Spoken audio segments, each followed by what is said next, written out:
Olá, e eu vou ler para vocês a obra Os Maias, de Eça de Queiroz, de acordo com a primeira edição de 1988. Por favor, gostem deste vídeo, subscrevam a este canal, digam-me o que é que vocês acham. Capítulo 1.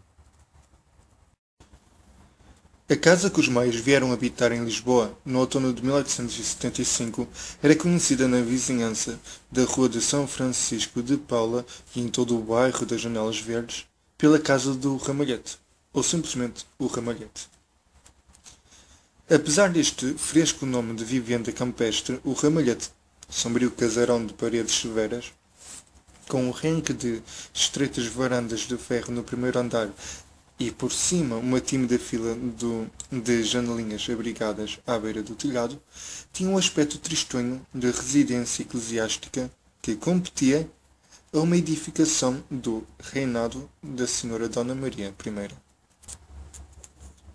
Com uma sineta e com uma cruz no topo, assemelhar-se-ia a um colégio de jesuítas. O nome de Ramalhete provinha, de certo, de um revestimento quadrado de azulejos, fazendo painel no lugar heráldico do escudo de armas, que nunca chegara a ser colocado, e representando um grande ramo de girassóis atado por uma fita onde se distinguiam letras e números de uma data. Longos anos o Ramalhete permanecera desabitado, com teias de aranhas pelas grades dos postigos térreos e cobrindo-se de tons de ruína. Em 1858, Monsenhor Bucarini, núncio de Sua Santidade, visitaram-o, com a ideia de instalar lá a nunciatura. Seduzido pela gravidade clerical do edifício e pela paz dormente do bairro, e o interior do casarão agradara-lhe também com sua disposição apalaçada. Os tetos apainelados, as paredes cobertas de frescos, onde já desmaiavam as rosas das grinaldas e as faces dos cupidinhos.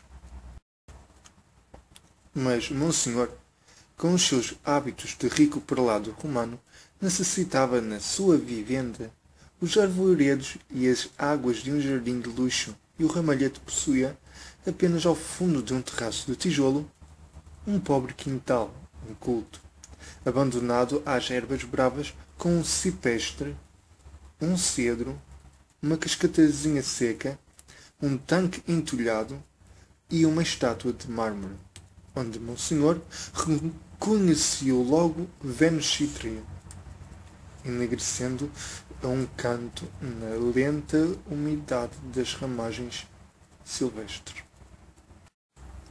Além disso, a renda que pedia o velho Vilaça, procurador dos Maias, pareceu tão exagerada a Monsenhor que lhe perguntou sorrindo se ainda julgava a igreja nos tempos de Leão X.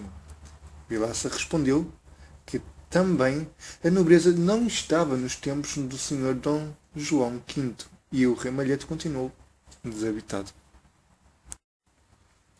Este inútil pardieiro, como lhe chamava o Vilaça Júnior, agora por morte de seu pai administrador dos Maias, só veio a servir nos fins de 1870 para lá se arrecadarem as mobílias e as louças provenientes do palacete da família em Benfica, morada quase histórica, que depois de andar anos em praça, fora então comprada por um comendador brasileiro. Nessa ocasião vendera-se outra propriedade dos Maias, a Tojeira, e algumas raras pessoas que em Lisboa ainda se lembravam dos Maias e sabiam que desde a regeneração eles viviam retidos na sua quinta de Santa Olávia, nas margens do Douro, tinham perguntado a Vilaça se essa gente estava atrapalhada. Ainda tem um pedaço de pão, disse Vilaça sorrindo, e a manteiga para lhe barrar por cima. Os Maias eram uma antiga família da Beira, sempre pouco numerosa, sem linhas colaterais, sem parentelas, e agora reduzida a 2 varões. O senhor da casa, Afonso da Maia, um velho já quase um antepassado, mais idoso que o século, e seu neto, Carlos, que estudava medicina em Coimbra. Quando Afonso se retirara definitivamente para Santa Olávia, o rendimento da casa excedia já 50.000 cruzados, mas desde então tinham-se acumulado as economias de 20 anos de aldeia. Viera também a herança de um último parente, Sebastião da Maia, que desde 1830 vivia em Nápoles, só ocupando-se de numismática.